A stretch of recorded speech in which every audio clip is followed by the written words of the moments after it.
In a sometimes tense face-to-face meeting with BP executives, the president told them what he wanted, and BP delivered. I'm pleased to announce that BP has agreed to set aside $20 billion to pay claims for damages resulting from this spill.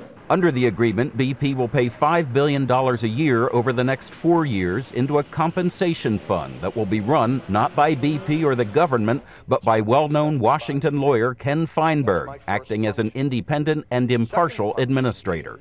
Feinberg received generally good reviews for his handling of the fund that compensated the victims of 9/11.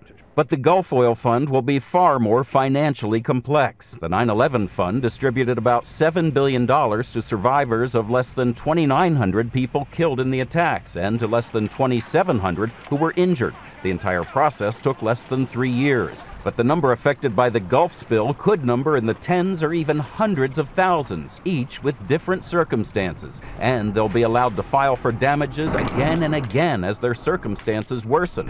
Add to that the fact that the $20 billion is not a cap. If more money is needed, the government has reserved the right to demand more from BP. That means the Gulf Fund could be in existence for many years. The people of the Gulf have my commitment that BP will meet its obligations to them. For all the tough talk of finding, quote, whose ass to kick, as the president threatened last week, the White House says this meeting was businesslike. The president also had a 25-minute private conversation in the Oval Office with BP chairman Carl-Henrik Svanberg, in which the president asked him to keep in mind the people who are suffering.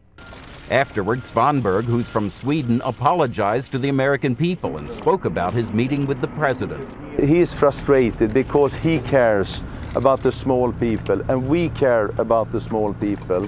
A choice of words that drew a sharp response from some in the Gulf. No, I don't think we little. I think they little for what they've done to our economy, our way of life.